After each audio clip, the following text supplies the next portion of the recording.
and welcome to the Ai Live interview series. I'm your host, Vincent Martinez. You know him as one of the stars of the hit TV show In Living Color, and as a stand-up comic, and as an accomplished actor, having worked with Halle Berry, Jim Carrey, Amy Schumer, Kevin Hart, and the list goes on and on and on. His exceptional range has earned him a reputation as an extraordinary performer. He's also an author. And now he can add the title of professor, yeah, professor, to his already impressive resume because our guest is teaching a special topics course for the Art Institutes. It is my pleasure to welcome Tommy Davidson to AI Live. Hey, Tommy, how's it going? hey, how are you? Hey, how you doing? I'll wait on the I'm good. professor Listen, part. That's a lot of more work, I think. But I'm glad to be here. oh, I think you can handle it. I tell you what, you've got me laughing already. We haven't even started, and I'm already laughing. You are a very funny man here. Uh, Thank you. I Thank will you. tell you, I don't want to skip ahead too much, but I did grow up watching In Living Color. I probably have seen every episode, but that's Oh, that's God a bless you, chat for son. later. Yeah, God bless you, son. You Yeah. you got a lot of Listen, I information there. remember when listen, I remember when Jennifer Lopez was just a fly girl, you know? Yes, yes, yes. So, um, but I do want to go back to what we were just kind of talking about, your special topics course for the Art Institutes. Let's just go ahead and dive right in. I believe, and you can correct me if I'm wrong, you are either teaching or about to teach a special topics course. If you would just tell us a little bit about what you have in mind and what students can expect uh, Yeah, from your course. yeah. This course is called Media Business Practices, the Business of Creatives. And uh, I summed it up in this: explore the business of comedy and the entertainment industry, navigating it all. So, my entrance into the business was comedy, stand-up comedy, which is an art in itself. But as the years progressed, I went from being a stand-up on stage, not only doing that, but I became an actor, a producer, a voiceover artist for animation, film star, Arthur, and all of these other things. So without knowing the business, without knowing the business of show, because I realized at one point, from the lyrics of the song, there's no business like show business. It's like no business I know. Okay. Well, a lot of people don't know. Once you take the show off, there's a business that exists there. And so there's a certain, and this is not a word, but there's a certain ambidextrism that comes with people that are in our business. Rather you're in fashion, photography, graphic arts, the art of Silicon Valley, which is a whole universe within itself. Rather you're in front of the camera, rather you're in media, both visual media or print. If you're in so it just there's just so many points of there. There's so many points there where it's an interactive and interwoven business. You go into this business with your specific expertise, you know, rather you're a photographer or whatever. But knowing everything or a little bit about everything will guide you on your course, and it will expand your destination, whatever that may be. When you mentioned Jennifer Lopez primarily is a dancer. But Jennifer Lopez, coming on Correct. to In Living Color, got exposed to all of the things that are offered in the business like ours, and took the business really serious and studied that as a vertebra. And where do you learn that? Can a student sign up for that at USC? Is there a course Yeah. where you can do something like that? So it's sort of a hybrid, and this is more of an opportunity for me to share that that um that sphere of experience, because it eventually becomes one thing. I got that Well, very you have early. I'm sorry. no. I was going to say you have so much to offer that. I mean, I'm not just saying this. I mean, in my opinion, this is a very valuable course. I want to take it. And I'm currently in it myself. It's just it, and it is it's what I believe is a course in mastery, in mastery, in the arts, really. And so it all becomes all inclusive. But who is going to put it in that sense? I read a book by Dr. Dwayne Dyer when I was 17, and he talked about make your vacation your vocation. And I was like, huh?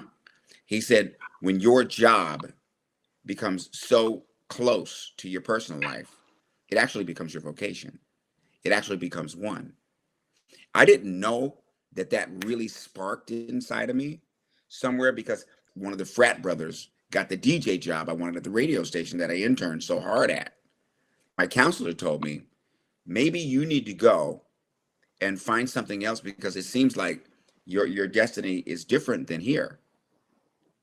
You know, 27 years later, walking through the hotel in the lobby in Miami, and she walks up to me and says, "Do you remember me?" And I said, "Of course I do."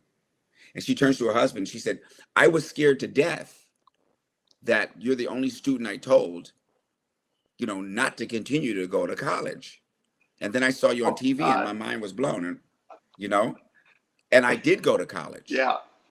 I went to the College of Artistic and Entertainment Knowledge, but no one's ever chronicled that and then shared that experience with other students, you know, who Yeah. are actually in college or on that trajectory. It's never been put in a class form and a learning form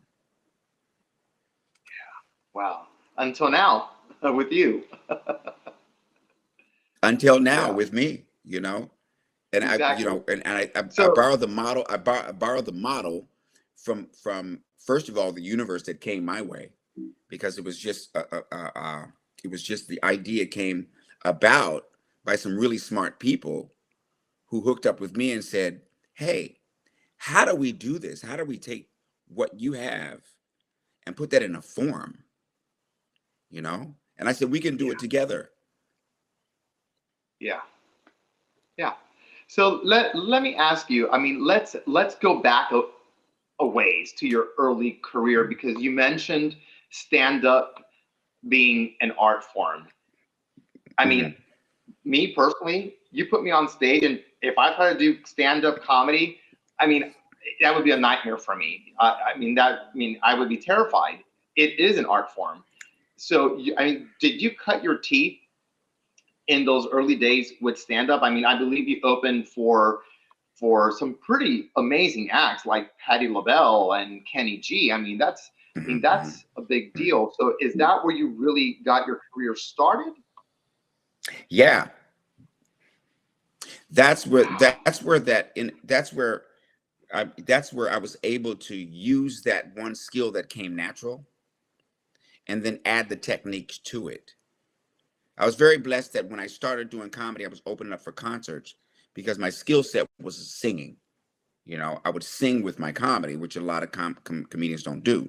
So, I knew, I didn't know that.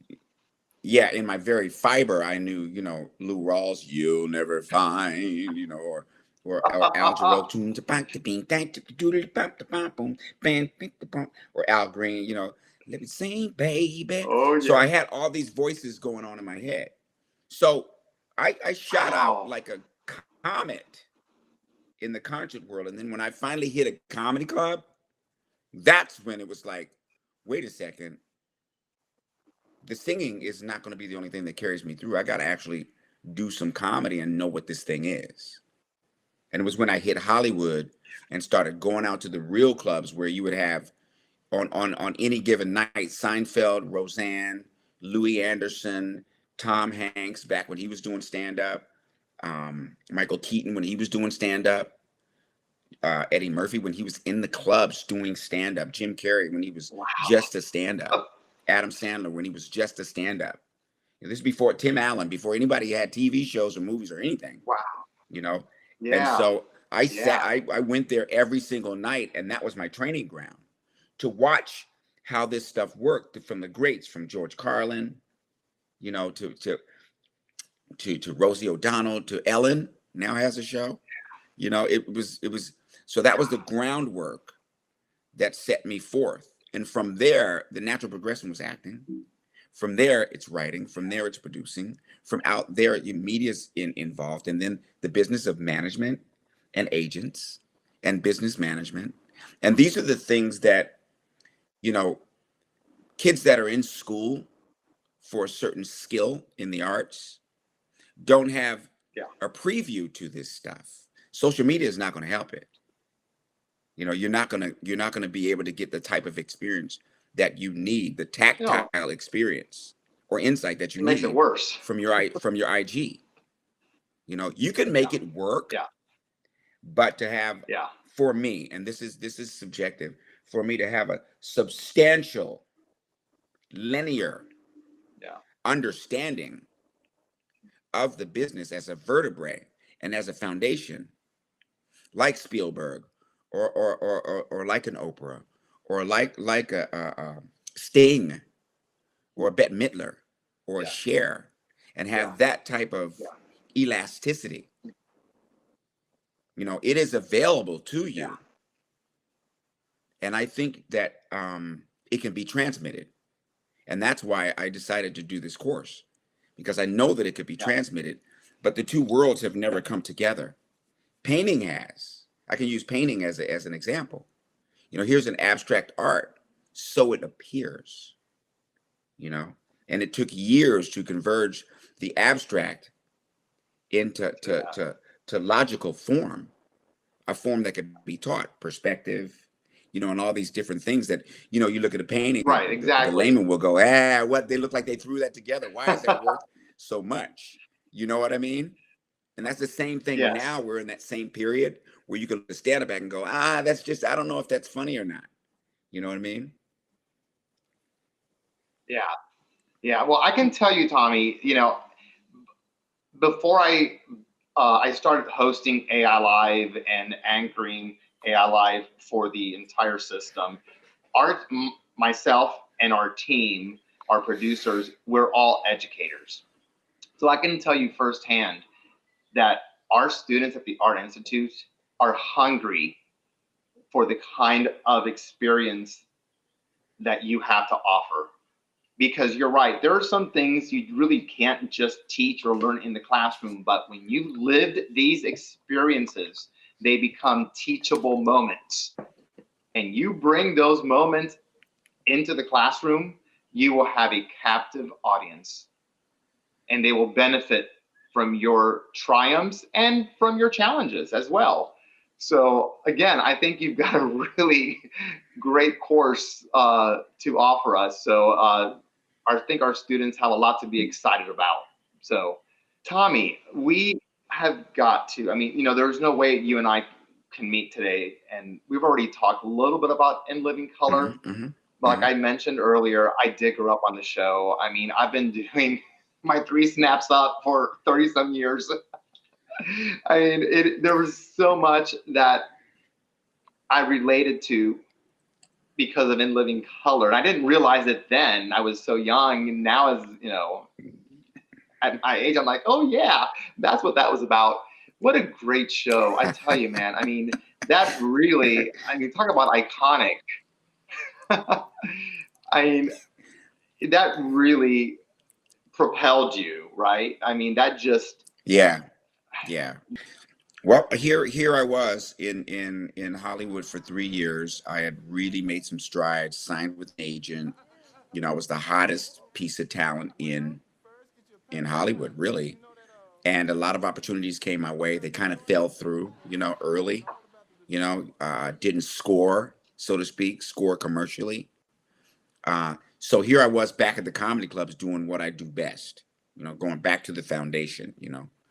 And I get a call from the agent.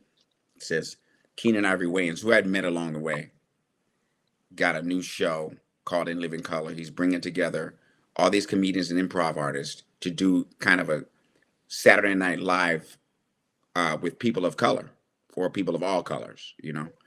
And so I said, nah, I Yeah. don't want to do that. You know, I'm back at the clubs. I don't want to go through that. So he said, why don't you just simply audition? And if you get it, you get it. And if you don't, you don't. So I went in and I did this improv and it didn't feel good. You know, I was like, what the heck was that? But then they had a stand up audition. Always be prepared. Always be prepared.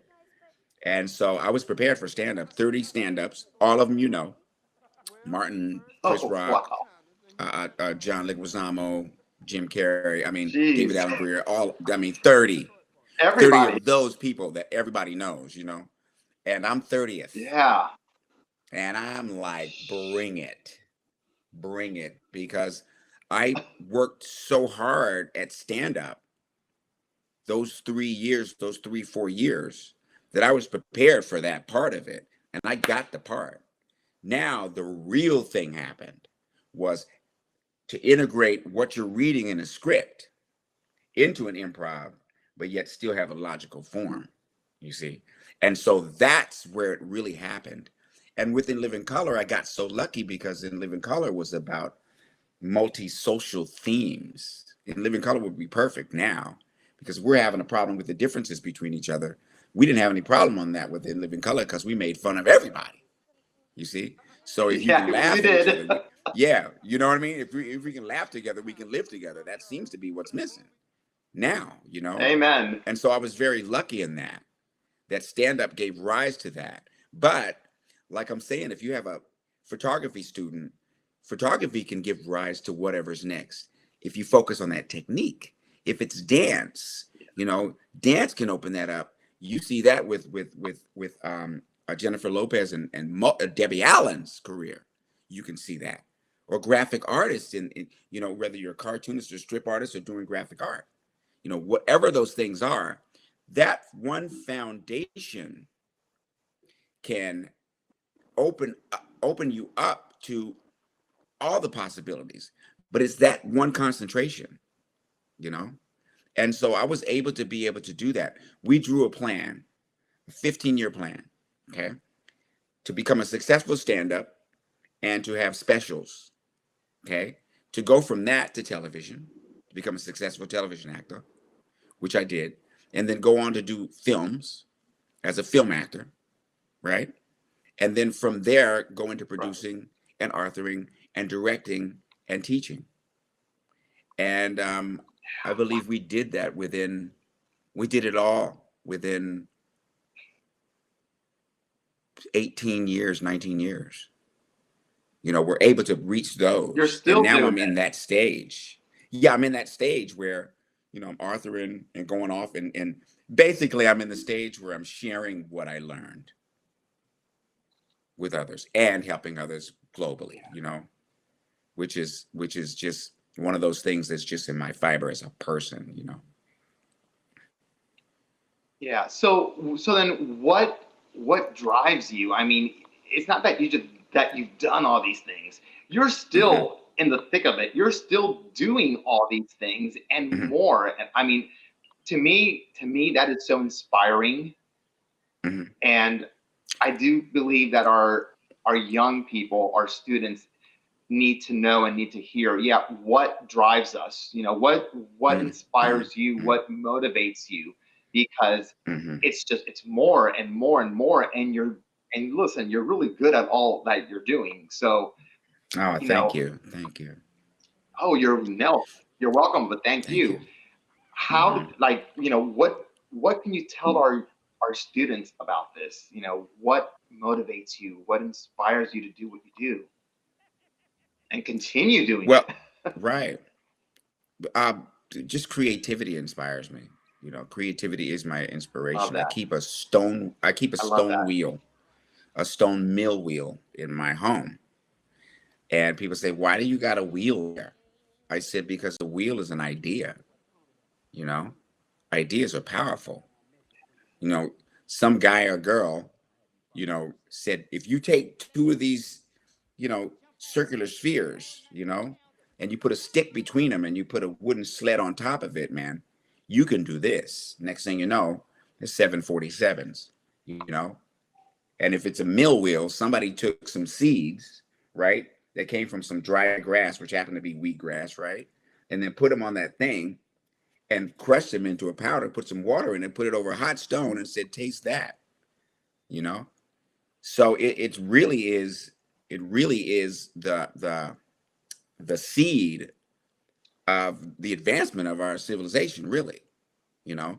So, but it's one of the things that's looked at as looked at as not one of the most important things. You know, you come into as an artist, you know, you go, oh yeah, he's an artist. You know, even as an actor, you know, I'll get the actor label. Oh, he's talent. You know, like his talent is less Yeah. than the business part of it. You know what I mean? Before money Yeah. had anything to do with it, bread was good, right? Right. And nurtured us, right? And the wheel gave us the capacity to reach further to people in trade and to exchange cultures. So creativity is, you know, you know, humans didn't build a roof because they thought it was cool. They built a roof because they finally realized it wasn't going to stop raining. Right. Right. Shelter. Necessity. Yeah. Exactly. So, Yeah. you know, you take those So two things and you know, and this is what you got. I'm really excited about every single day in that aspect, you know? well, I think it goes back to what you said earlier about vacation and vocation. And if that's the Yeah. case, you've been there for a long time. You've found how to get there and stay there. And that in itself, I Hmm. think, is half the challenge. Is just getting there Yeah. and then staying there. Yeah. Yeah. So, Tommy, And the concept of higher learning, the concept of higher learning itself is exhilarating that we even as human beings put all of these different skills under yeah, one roof and then taught them in a linear fashion to be stored and used later. yeah. What? Let's talk about living in color. Mhm. What's funny about me? Your book, your memoir. Speaking with Oh. you right now, I'm like, man, there's a lot of content there. there there's a lot. Yeah, yeah. It looks like you've had a lot to draw from, and not all good either. I mean, that's part of Hmm. life. You take Hmm. the good and the bad. But Yeah. what motivated you to write this memoir? And let's talk about it a little bit. Okay. Honestly, it was my sister. You know, my sister's the one that Your planted the sister. idea because she said, "You never talk about mom in your interviews." You know? And I was like, "And so what?" And she's like, "And so what? What? You never even mention her." Yeah. You know. And I thought about that. You know, at first I was a little mad, like, you know, that's a little intrusive. You know, here I am doing my own thing. You know. And I realized that I was ashamed of my mom. You know, I was ashamed of my mom for years because my mom was white, and it was really Okay. embarrassing. You know, not only was it embarrassing, you know, you know, black students find out my family's white, and just physical confrontations, man. You know, white students Really? find that out, or white people find that out. You know, it's the same because I grew up in the '70s. You know, Yeah. and you know, race wasn't the way it is now. There was black over here and there was white over here. You know, what we're Yeah. dealing with right now is an illusion that's brought to us by the green people. You know, um, but basically the colors that we're dealing with is black, brown, yellow. We know that those colors. You know, green is another thing altogether. You know, and so Yeah. I realized I didn't need that anymore. That was a defense mechanism that I didn't need anymore. And I started talking about her. I started talking about the way that we came together, which was I was abandoned in the trash as an infant. She found me randomly. I was raised in Fort Collins, Colorado, and Laramie, Wyoming. I didn't even know I was black until I moved to Washington, D.C. when I was 5, you know. And that's when it all started, when the pain of being the child that I was got really bad, because, people would beat up my brother and sister and me and say, white cracker, and then call me a white cracker lover. So I went to my mom and I said, why are they calling me white cracker lover? I like graham crackers. I'm like 5 years old, And she said, that's what people, your color, call people our color when they don't like them. And I said, well, what color am I? They said, you're black. I said, no, I'm brown because I learned my colors from the crayons. Right. I'm brown and you guys are like peach, She said, I know that, but that's what we call it. So then we moved to the suburbs because it got so bad, and I got chased by grown white men home with the N-word. I'd be riding my bike and people were throwing stuff through our window. It was bad, And That's I said, awful. Mom, who are these N's? We got to stay away from them. They're bad people, And she said, that's what people our color call people your color. I was like, well, what color are you? We're white. I said, no, you're peach, like the crayon. She said, I know, but that's what we call each other. So I'm like, they're confused as a child. Like, people hate each other for colors they're really not. They're really not. I thought that was the stupidest thing ever, and I think my life has been a mission to disprove that the color theory we have. Because when I grew up in Wyoming, the brown cat that had a black kitten, a gray kitten, a spotted kitten, loved her kittens the same. Or the horse that had the colt, the black horse that had the brown colt, didn't love its colt any different. Or the dog that was a white dog that had a black, 3 black puppies, 2 white ones, and a brown one didn't love her puppies any less, And I thought that's how humans were, and we really are. It should Something be. happened. It should be. Something happened. We really are like that. Yeah. But something happened because when a No, group it of should be human like beings that. this color, well, historically, when a group of human beings that were this color saw another group that was that color, the men went, wow, those women look good. And the women said, wow, those men look good. And we all became all kind of colors. Yeah.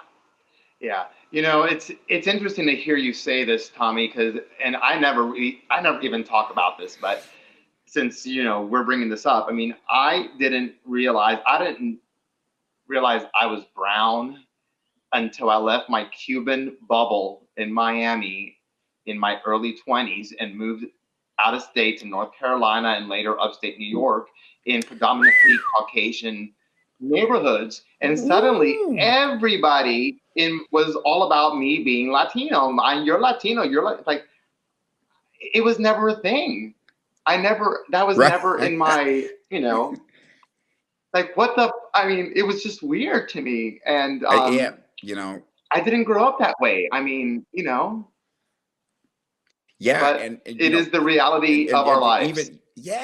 It is. And to be, one of the Latino,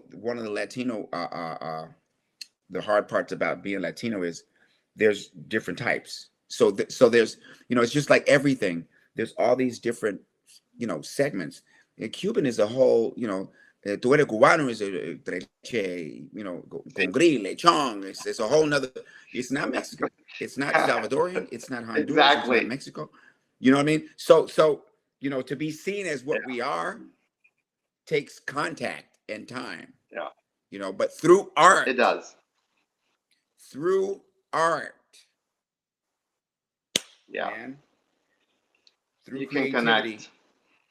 That's the ticket. And business is just the way of the world. It's the reason why we have our students in school in the first place, so they can go out into the work world and take their skill set. So our purpose here. Did you find? I feel our purpose here is a really powerful one.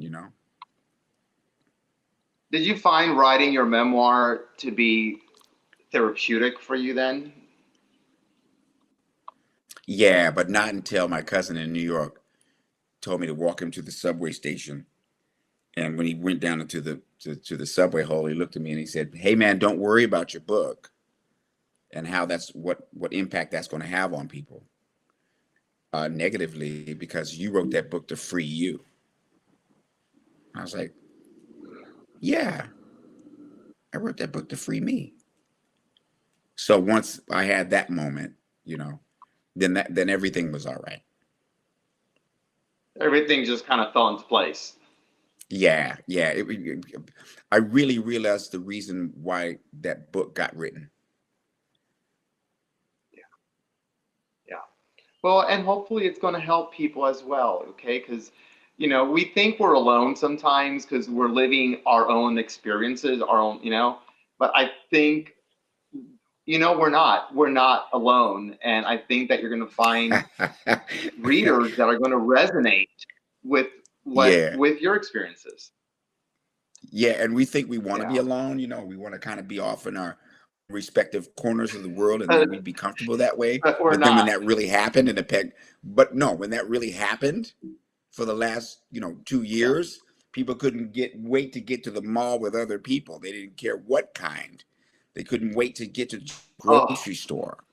They couldn't wait to get ain't to the that the park truth? or just to walk their dogs together, and Yeah. and and it was on a worldwide scope. The first question that came out of the whole thing was, well, when can we travel to other countries? Well, what happened to this human race thing? All of a sudden we're mankind? Of Yeah. course we are. Yeah. But it takes something like Yeah. that to know it. To know it, to appreciate it. Exactly. Hmm. So, Tommy, can we talk about your current projects? I believe that you're working or about to start working on the new season of Disney Plus's The Proud Family. Yes. Yes, that's a project that's That's been exciting. that's very exciting. That's a 15-year trajectory between projects. Wow. So the Proud Family was on Disney, the network, and ran for 5 years and was unbelievable and unbelievably funny and good animated series. And it was the first, you know, all black animated series in Disney history, and did very well. And now in the world of streaming with Disney Plus, it's now in the new world of streaming and IG and social media. We skip over all of this time, and the Proud Family's back. So I'm one of the main voices on there. I voiced the voice of Oscar Proud. And hold on a That's the second. patriarch, right?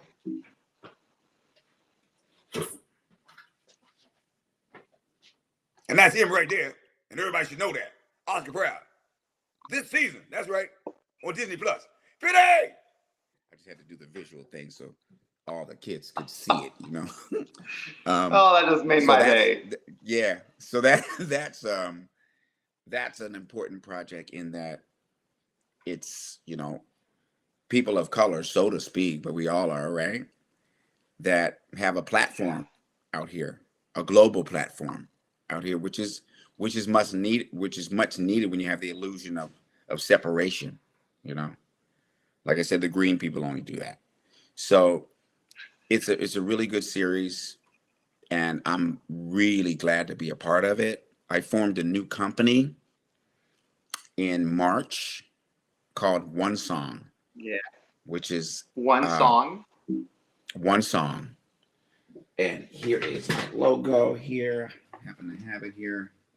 See that? One Song. Oh, See. wow. Yeah, you know how That's Spielberg's got great. Amblin Entertainment. Yeah. Yeah. So That's I have One beautiful. Song. Yeah, thank you. And That so is now you're speaking beautiful. of the business. You're thinking of this business of the art. I can show you uh, in a tactile way how even the graphic came to be. I saw a T-shirt uh, I went to the person who designed the T-shirt. I bought the rights to the T-shirt, to the image.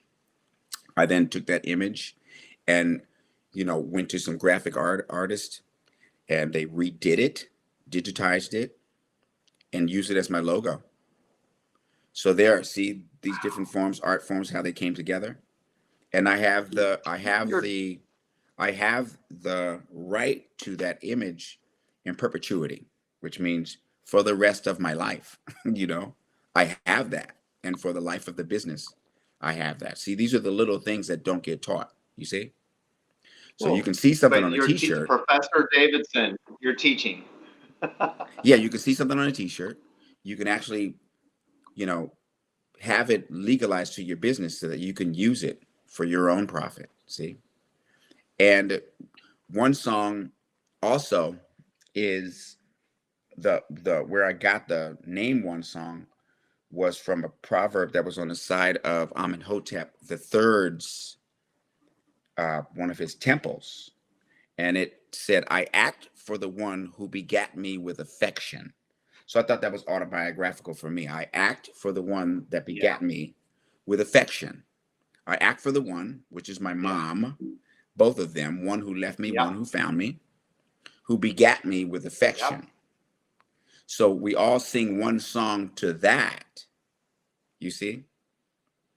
And of course, Yeah. Amenhotep there was a brilliant builder, one of the ancient engineers of peace talks, and he was incredible individual in history. So I was able to take all of those things and integrate that into the symbol.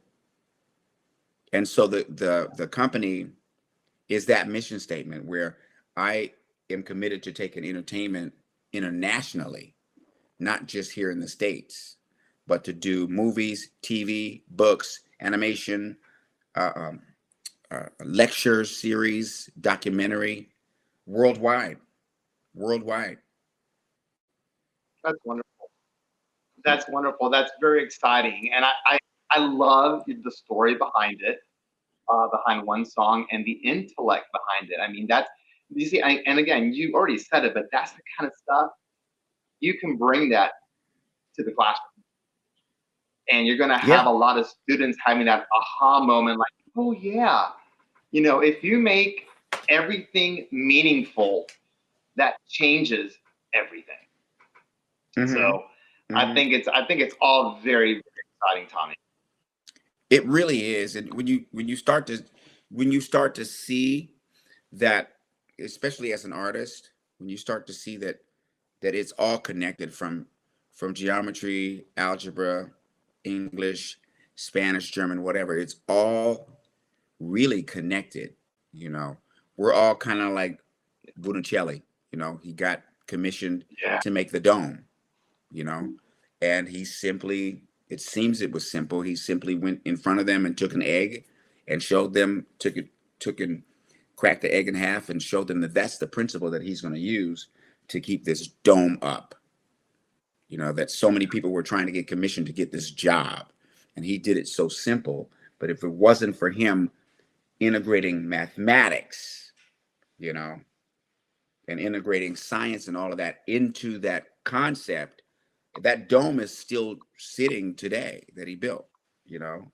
So it's that kind of firm bedrock that can be built out of creativity if you apply principle to it.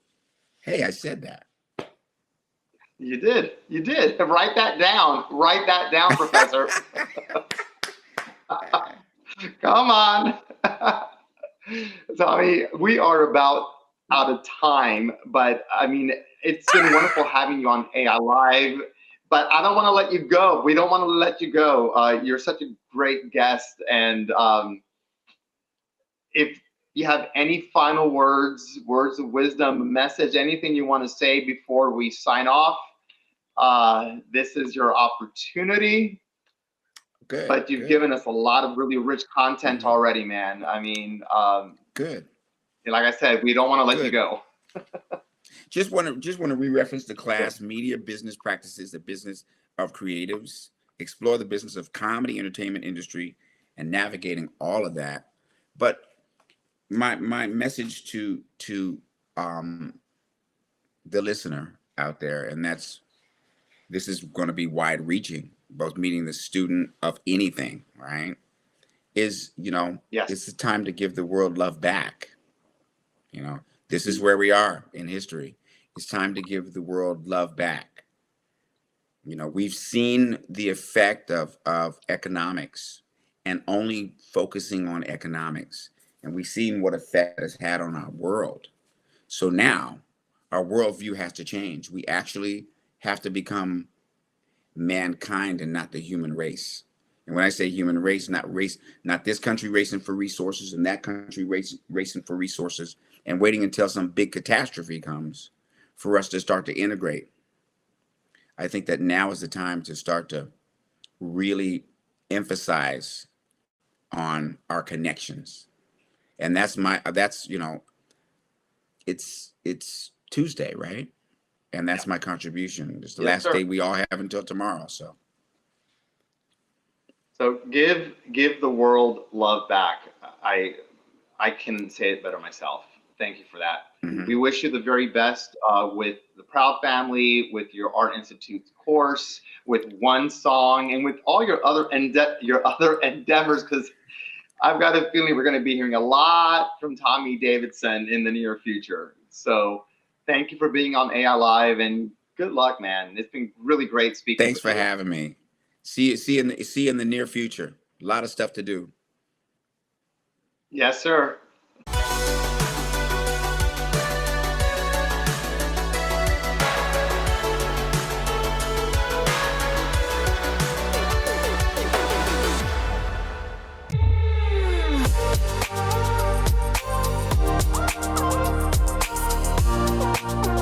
Hey, thanks for watching our YouTube channel. I'm your host, Vincent Martinez. There's so much to watch right here at ailive.aii.edu. It's jam-packed with interviews with industry leaders, panel discussions, school events, and much, much more. Plus, you get to interact live with our guests in the Q&A sessions in our premier events.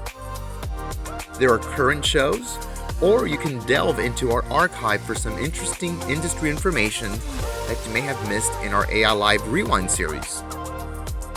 So join us every week as we showcase talented professionals in your industry, creating an immersive experience and a look into your field of study. Hey, school was never this much fun. Get engaged. We're AI Live. Come check us out.